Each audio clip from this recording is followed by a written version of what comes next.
1절에서 17절까지 말씀입니다. 시작 174페이지에 있습니다. 요한복음 15장 12절에서 17절까지 말씀입니다. 다 같이 하나님의 말씀을 받들어 읽겠습니다.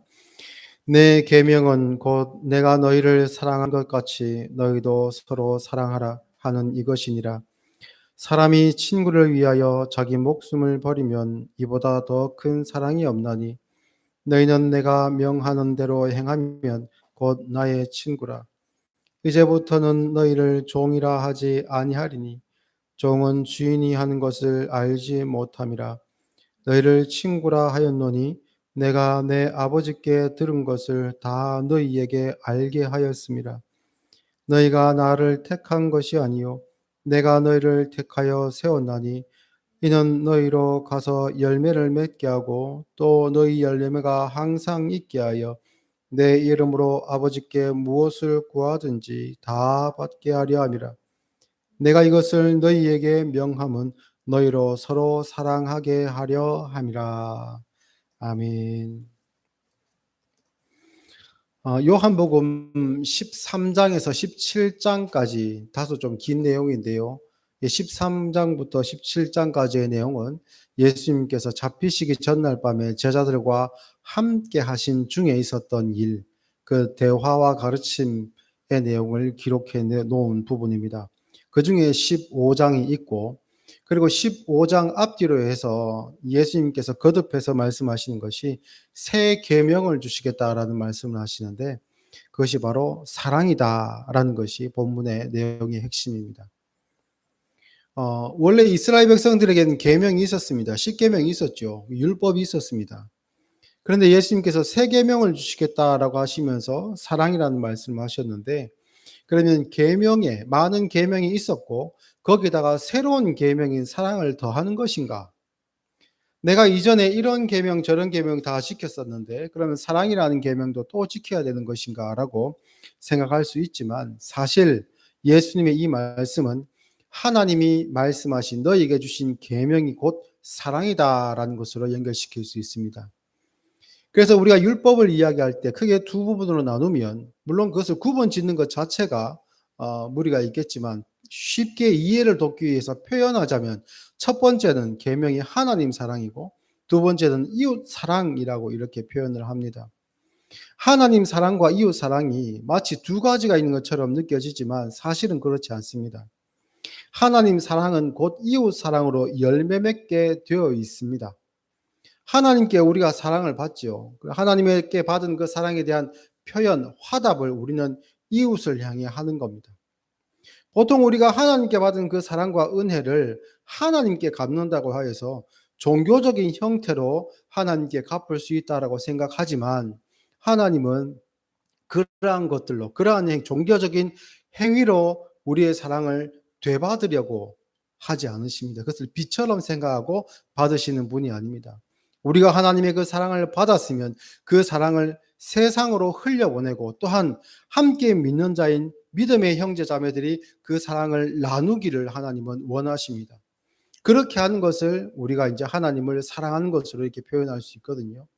그래서 하나님 사랑은 곧 이웃 사랑이다라고 그렇게 이해할 수가 있죠. 그런데 이 사랑이 조금 독특합니다. 원래 사랑이라는 단어는 이 세상에 존재하고 사람들이 사용해 왔기 때문에 하나님은 사랑이시다라고 하면 그는 이런 사랑일 거야라고 짐작하지만, 하나님의 사랑은 조금 다릅니다. 보통 이 세상에 있는 사랑은 어떻습니까? 자식과 부모를 한번 생각해 보면요, 보통 내리 사랑이라고 해서 부모가 자식을 사랑하고, 그리고 자녀는 이제 나이가 들어가고 철이 들어갈수록 그 부모의 사랑을 깨닫고, 그리고 그 받은 사랑으로 자기의 자녀나 이웃에게 그 사랑을 흘려보내게 됩니다. 보통 그런 구조가 있는데요. 그래서 사랑, 좀 진실한 사랑하면 부모의 사랑, 부모의 자식을 향한 사랑이라고 이제 보통 이해를 합니다. 근데 가끔 TV를 보면 무형문화재나 아니면 아주 굉장히 어떤 한 분야에 특화되어서 장인의 경지에 오른 그런 분들을 볼 때가 있습니다. 뭐 도자기를 굽는다든가 공예품을 만든다든가 이렇게 하는 사람들을 보는데요.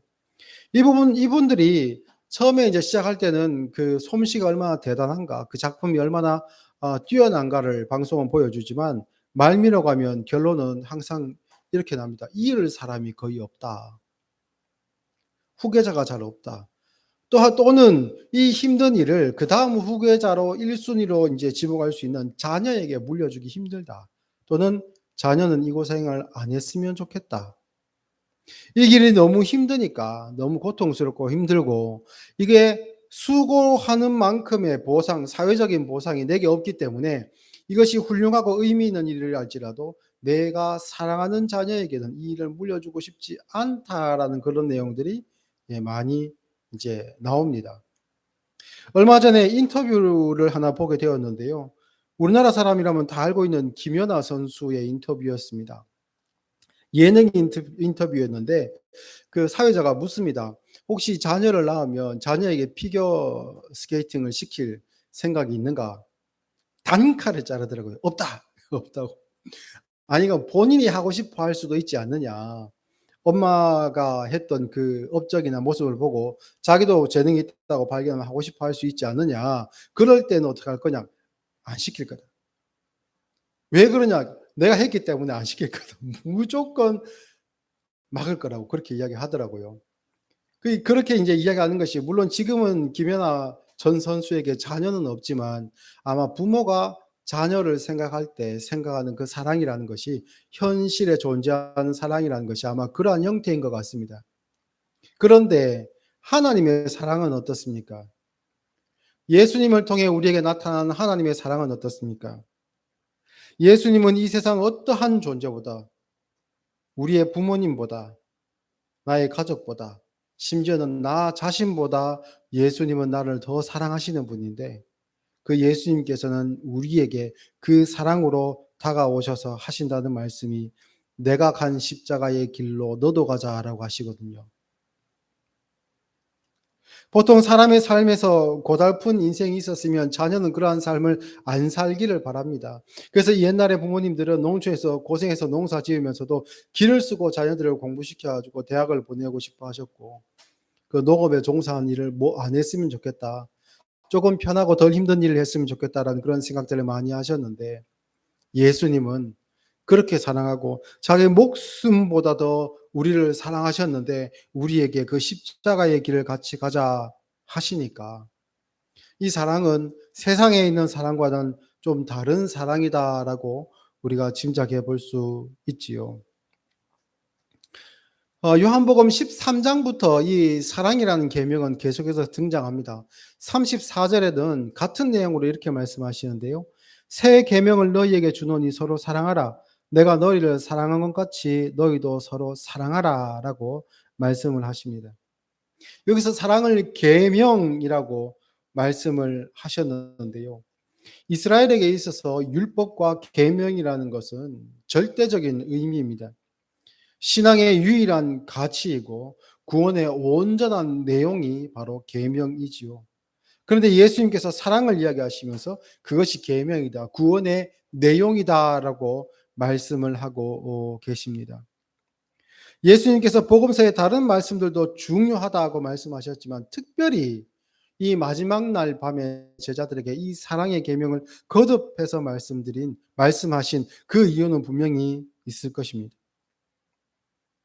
이 사랑을 이야기하시면서 예수님은 이 사랑이 너희의 사랑과 다르다라는 것을 나타내시기 위해서 이것은 나의 사랑이다. 내가 먼저 사랑했다라는 것을 밝히십니다. 그래서 요한 1서 4장 10절 말씀을 보면 사랑은 여기 있으니 우리가 하나님을 사랑한 것이 아니요 하나님이 우리를 사랑하사 우리 죄를 속하기 위하여 화목 제물로 그 아들을 보내셨음이라라고 합니다. 우리가 성경에 있는 사랑을 이해하기 위해서는 인간 세계에서의 일반적으로 우리가 생각하는 사랑이 아닌 하나님의 사랑은 어떠한 사랑인가를 볼 수 있어야 됩니다. 그래서 그 사랑으로만 우리는 참된 하나님의 사랑을 행할 수 있고 그것이 예수님께서 주신 계명을 행하는 것이고 곧 구원의 내용과 일치한다라고 할 수 있습니다. 요한복음 15장에는 사랑이라는 단어와 함께 친구라는 단어가 등장합니다. 여기서 친구라는 단어로 사용된 이 단어는 이것을 이제 문자 그대로 해석하면 서로 사랑하는 자들이라고 이제 해석할 수 있습니다. 사랑하는 자들. 친구는 일방적인 관계가 결코 아닙니다. 주인과 종을 친구라고 하지 않습니다. 종은 주인이 무슨 생각을 하는지 어떤 가치를 품고 살아가는지 몰라도 됩니다. 시키는 것만 잘하면 됩니다. 그 기능에 문제가 없으면 됩니다. 그런데 친구는 다릅니다. 친구는 상대방이 하는 일을 알아야 되고 그가 내게 하는 이 행위와 그 가진 마음을 헤아려 볼 수 있어야 됩니다. 그래서 친구는 동등한 관계이고 그래서 친구는 서로 사랑하는 사이입니다. 예수님께서 우리를 사랑하신 것은 그저 십자가에 죽으시고 살아나심으로 죄의 문제가 해결되었다. 그 해답 하나 주시고 끝내시기 위해서 오신 것이 아니고 우리를 사랑하시기 위해 사랑하시기 때문에 또한 우리를 친구 삼으셨기 때문에 이 일을 하셨습니다. 우리가 사랑이라고 하면 떠오르는 성경 구절, 대표적인 성경 구절이 있지요. 고린도전서 13장입니다. 고린도전서 13장에는 사랑에 대해서 이렇게 쭉 이야기합니다. 제가 읽겠습니다. 사랑은 오래 참고 사랑은 온유하며 시기하지 아니하며 사랑은 자랑하지 아니하며 교만하지 아니하며 무례히 행하지 아니하며 자기의 유익을 구하지 아니하며 성내지 아니하며 교만하지 아니하며 불의를 기뻐하지 아니하며 진리와 함께 기뻐하고 모든 것을 참으며 모든 것을 믿으며 모든 것을 바라며 모든 것을 견디느니라. 모든 것을 참고 모든 것을 믿고 모든 것을 바라고 모든 것을 견딘다. 이것은 누가 우리에게 하신 일입니까? 하나님께서 우리에게 하신 일이죠. 성경 전체의 역사를 통해 그 사랑하는 백성을 향한 하나님의 마음과 자세가 늘 그러했습니다. 하나님은 이스라엘을 참으셨습니다. 심판을 보여주시기도 하셨지만 이스라엘을 멸하지 않으시고 그들에게 자비의 손을 내미셨고 용서하셨습니다. 하나님 앞에 울부짖는 그 음성을 외면치 않으시고 사사들을 보내시고 선지자들을 보내시고 그들을 이끌 지도자인 왕을 보내시고 또한 그들이 소망 없어 보이는 모습이었고 절망적인 상황 가운데서도 하나님은 그들에게 하신 그 약속 파기하지 않으시고 그 약속을 하나님은 홀로 붙들고 계셨습니다. 그 백성을 향한 믿음을 저버리지 아니하셨던 것이지요. 그리고 그 모든 시간을 하나님은 참고 견뎌내셨습니다. 여기서 알 수 있는 것이 사랑이라는 것은 기본적으로 대상이 있다는 겁니다. 나는 사랑이 많은 사람이야. 그런데 내 사랑을 받을 만한 사람이 없어라고 하는 것은 잘못되었지요. 이것은 사랑이 아닙니다. 사랑은 그 대상이 있습니다. 두 번째로 사랑하는 대상에 대한 존중이 있습니다. 사랑하는 상대방에게 나의 사랑을 베풀 때에 그를 고려하지 않고 일방적으로 행하는 것을 사랑이라고 하지 않습니다. 좋은 것은 무조건 좋은 거니까 그냥 이것 해. 너는 내가 결정해 놓은 이것대로 그냥 하기만 하면 돼. 동의를 구하지 아니하고 뒤에서 매질만 하는 것, 그것을 사랑이라고 하지 않습니다. 그래서 모든 것을 참고 모든 것을 믿고 모든 것을 바라고 모든 것을 견디신 하나님께서는 그 사랑의 대상인 우리를 집중하셨고 우리에 대한 존중, 자신의 형상으로 자신의 사랑을 담는 그릇으로 자신의 자녀들로 하나님은 삼으셨던 것이지요. 이 사랑으로 하나님은 우리에게 찾아오셨고 이스라엘 백성들에게 찾아오셨는데요.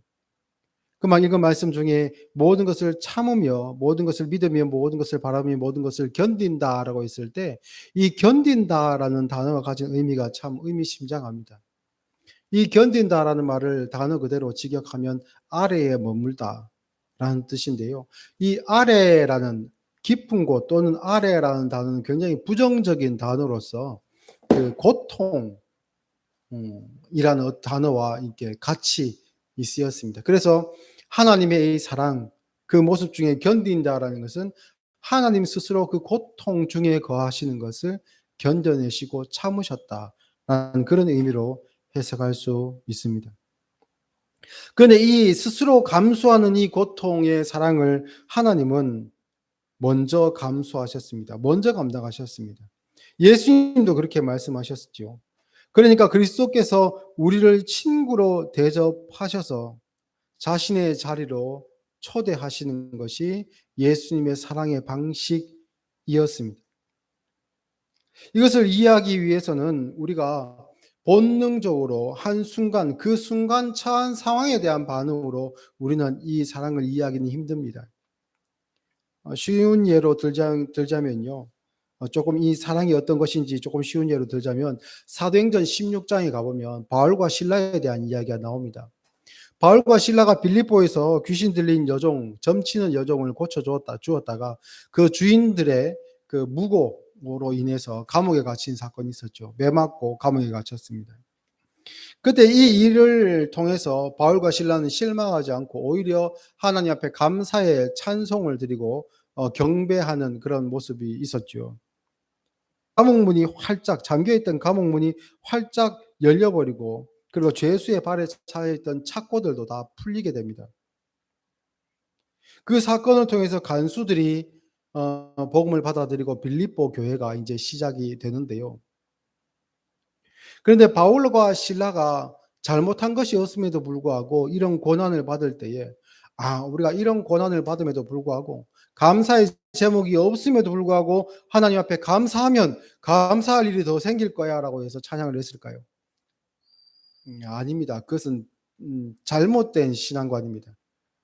감사의 제목이 없음에도 불구하고 감사하는 것은요, 자기 최면이지 그것을 신앙과 참된 감사라고 하지 않습니다. 감사는 내용이 있어야 됩니다. 사랑과 마찬가지로 대상도 있어야 됩니다. 그러면 바울과 실라는 무엇이 그렇게 감사했을까요? 억울한 일을 당했음에도 불구하고 그들은 무엇이 그렇게 감사해서 둘이 한 마음이 되어 바울과 실라가 한 마음이 되어 그 자리에서 하나님을 찬양했을까요? 마태복음 5장 10절에 의를 위하여 박해를 받은 자는 복이 있나니 천국이 그들의 것임이라. 나로 말미암아 너희를 욕하고 박해하고 거짓으로 너희를 거슬러 모든 악한 말을 할 때에는 복이 있나니 기뻐하고 즐거워하라. 하늘에서 너희의 상이 큼이라. 너희 전에 있던 선지자들도 이같이 박해하였느니라. 의를 위하여 바울과 실라는 박해를 받고 있습니다. 이런 사람들은 천국이 그들의 것이라고 합니다. 그리고 이러한 일을 통하여서 이전에 있었던 선지자들도 똑같이 박해를 받았다. 그러니 기뻐하고 즐거워라. 하늘에서 너희의 상이 큼이라. 제목과 내용이 분명히 있지요. 이 제목 때문에 기뻐하는 겁니다. 세상에서의 있는 사랑이라 한다면 그런 일을 안 당하게 해야 되겠지요. 세상에 부모라면 자녀들이 그러한 고통을 겪는 억울한 고통을 겪는 삶을 살기를 바라지는 않습니다. 그 당연합니다. 그것이 인지상정입니다. 그런데 하나님의 사랑은 조금 다릅니다. 고통을 넘어선 상급이 있다는 이야기를 합니다. 물론 자기의 잘못으로 겪는 어리석은 고통은 그것은 뭐 두말할 것도 없죠. 그것은 금해야 되는 것이 맞지만 그렇지 않고 의를 위하여 박해를 받는 그 자리, 예수님께서도 친히 십자가를 지고 가신 그 자리, 그것이 참된 복된 자리다. 참으로 복된 자리다라는 것을 예수님께서 하시고 하나님도 하시기에 그 길로 사랑으로 그 자녀들을 인도하시는 겁니다. 그 귀한 자리로 그 은혜와 기쁨이 즐거움이 있는 자리로 그 그리스도의 직분으로 이 바울과 실라를 인도하셨습니다. 그리고 우리에게도 그 새로운 계명으로 서로 이 그리스도의 직분을 감당하라라고 하십니다.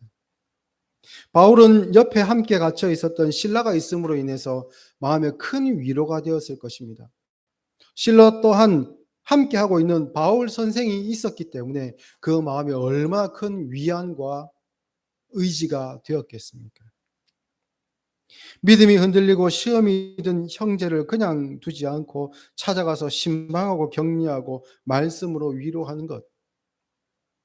구원의 확신을 잃어버리고 방황하는 형제를 보면서 당신이 그럴 만한 이유가 있다. 나도 당신의 상황에 처해 있으면 나도 힘겨워서 신음하고 주저앉아 있었을 것이다. 그러나 힘내자.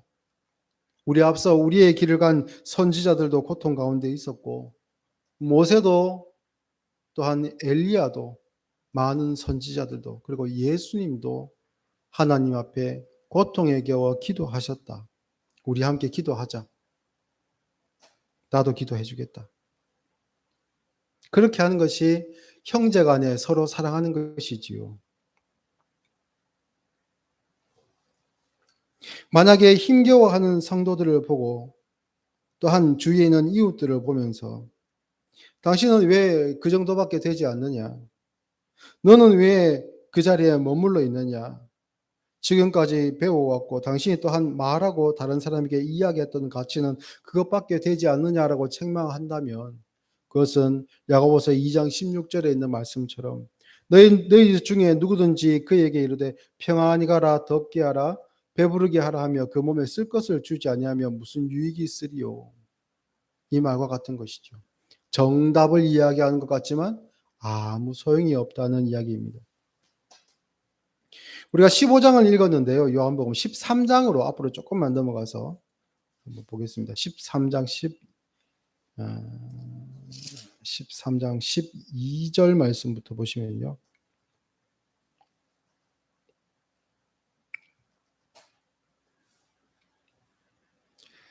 요한복음 13장 12절 말씀부터 보시면 그들의 발을 씻으신 후에 옷을 입으시고 다시 앉아 그들에게 이르시되 내가 너희에게 행한 것을 너희가 아느냐 너희가 나를 선생이라 또는 주라 하니 너희 말이 옳도다 내가 그러하다 내가 주와 또는 선생이 되어 너희 발을 씻었으니 너희도 서로 발을 씻어 주는 것이 옳으니라 내가 너희에게 행한 것 같이 너희도 행하게 하려 하여 본을 보였느라 내가 진실로 진실로 너희에게 이르노니 종이 주인보다 크지 못하고 보냄을 받은 자가 보낸 자보다 크지 못하나니 너희가 이것을 알고 행하면 복이 있으리라. 아멘.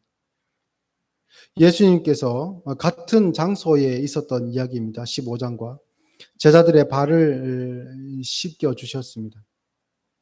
발을 씻겨 주시면서 하시는 말씀이 그 앞서 물론 사랑하라는 말씀도 쭉 해 오셨지만 발을 씻겨 주시면서 하시는 말씀이 너희도 서로 발을 씻어 주는 것이 합당하다라고 그렇게 말씀을 하셨습니다. 이 발을 씻는 것이 어떤 의미인가? 단순히 종이 상전에게 주인에게 하는 행위를 그냥 하라. 낮은 그 일들을 겸손히 행하라. 이런 뜻은 분명히 아닐 겁니다. 여기에 대한 힌트가 앞에 11절부터 이 내용에 대해서 베드로와 예수님과의 간의 대화에서 쭉 나와 있는데요. 9절 말씀부터 다시 한번 보시면 시몬 베드로가 이르되 주여 내 발뿐 아니라 손과 머리도 씻어 주옵소서. 예수께서 이르시되 이미 목욕한 자는 발밖에 씻을 필요가 없느니라 온몸이 깨끗하니라 너희가 깨끗하나 다는 아니니라 하시니라. 여기 보면 발을 씻는다는 의미는 어떤 의미를 뜻하냐면 이미 목욕한 것과 똑같다. 온 몸이 이미 깨끗하다라는 의미로서 이 발을 씻기라라고 하셨습니다. 발을만 씻긴다는 것은 몸이 깨끗하다는 의미이다. 발은 더러워질 수 있으나 몸은 깨끗하다라는 그러한 의미가 발을 씻는 의미가 있다는 겁니다. 우리가 세상을 살아갈 때 믿는 자들이 특히 믿는 자들이 세상을 살아갈 때 많이 실패할 때가 있죠. 그것은 우리 스스로 돌아볼 때 나도 많이 실패하고 주위에 있는 형제 자매들을 볼 때에도 신앙의 동지들을 볼 때에도 실패하는 사람들이 많이 있습니다. 연약하여 죄 가운데 다시 돌아가고 실패하고 있었던 실수를 다시 범하고 하나님 앞에 뉘우치고 다시 안 하겠다고 다짐했음에도 불구하고 다시 그 자리로 갈 때가 있죠. 그게 사람입니다. 물론 나아져야 되는 것이 맞습니다. 격려해야 되고 그것이 너무나도 많이 반복될 때는 책망도 필요합니다. 그러나 있는 것이 현실입니다. 그럴 때에 주위에 있는 형제 자매들이 서로 사랑하는 자들이 해야 될 것이 무엇인가? 발을 씻겨주는 것이라는 겁니다. 너 몸을 다 깨끗이 씻어야 될 사람이 아니다. 너는 예수 그리스도의 보혈의 공로로 예수님의 십자가와 부활의 은혜로 너는 구원 얻은 사람이다라는 것을 이야기해 주는 것. 그것이 바로 발을 씻겨 주는 겁니다.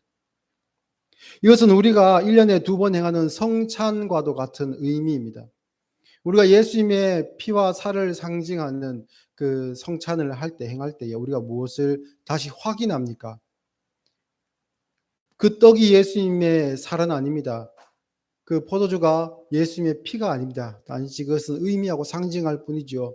그러나 그 일을 함으로 말미암아 내가 예수님의 살과 피의 공로로 구원 얻은 사람이다라는 것을 확인하고 확증하는 시간입니다.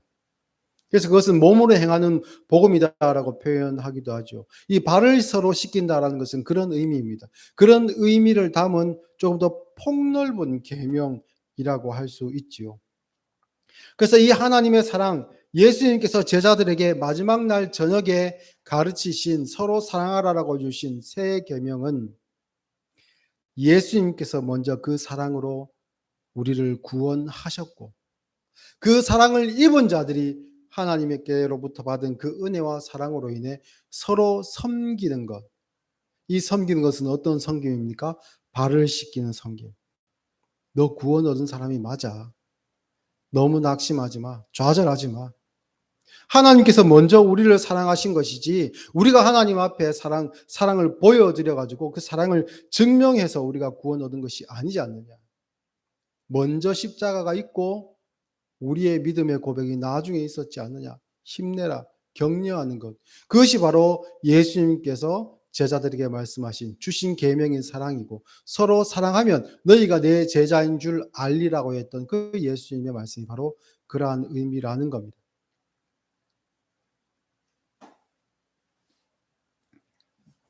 우리가 함께 모여 신앙생활 해야 되는 이유가 바로 여기 있습니다. 물론 어떤 사람들은 세상에 물들지 않기 위해서 산으로 들어가고 세상과 벽을 쌓고 스스로 고립의 방법을 취하는 사람들도 간혹 있습니다. 그러나 그렇게 하는 것은 스스로 너무 교만하다고도 볼 수 있고 어떻게 보면 나 스스로 예수님과 1대1의 관계만으로 가능하다라고 생각하여서 사랑의 관계를 통해 얻을 수 있는 그 많은 복을 외면해버리는 그걸 놓쳐버리는 실수를 범하는 것이지요. 하나님께서는 우리를 홀로 신앙생활을 하지 아니하고 가족 중에 믿는 사람이 있게 하거나 아니면 교회에서 신앙의 동지들을 우리에게 붙여 주셨습니다. 그래서 13장 34절 35절에 새 계명을 너희에게 주노니 서로 사랑하라. 내가 너희를 사랑한 것 같이 너희도 서로 사랑하라. 너희가 서로 사랑하면 이로써 모든 사람이 너희가 내 제자인 줄 알리라. 이 일을 우리는 몸소 실천하는 사랑의 공동체인 겁니다. 저 교회는 사랑이 없어. 저 사람은 예수님 믿는다고 하지만 사랑이 없어. 라고 하는 사람들. 물론 그들의 이야기하는 사랑은 예수님의 사랑이 아닐지 모릅니다. 적어도 우리는 하나님의 사랑, 예수님을 통한 하나님의 사랑을 바로 볼 수 있어야 되고 그 사랑을 믿음의 공동체 안에서는 온전히 행할 수 있어야 됩니다. 서로 이 사랑을 고백하실 수 있고 발을 씻기는 섬김 또는 세상의 사랑과 차원을 달리하는 하나님의 사랑을 온전히 서로를 향해서 이렇게 부어줄 수 있는 그런 귀한 사랑의 공동체가 되었으면 좋겠습니다. 그래서 세상 사람들이 여기 13장 35절에 말씀하는 것처럼 너희가 서로 사랑하면 이로써 모든 사람이 너희가 내 제자인 줄 알리라. 그래서 우리가 전도하고 복음을 전할 때에 우리 작은 공동체이지만 우리 새순교회를 통해서 저 사람들은 예수님의 제자이구나라는 것을 알 수 있는 그런 많은 은혜의 경험들이 있었으면 좋겠습니다. 이 일을 위해서 더욱 하나님의 사랑을 말씀을 통해서 배우고 그 말씀을 통해 배운 하나님의 사랑을 서로 실천할 수 있는 저와 여러분이 되었으면 좋겠습니다. 기도하겠습니다. 사랑과 은혜가 풍성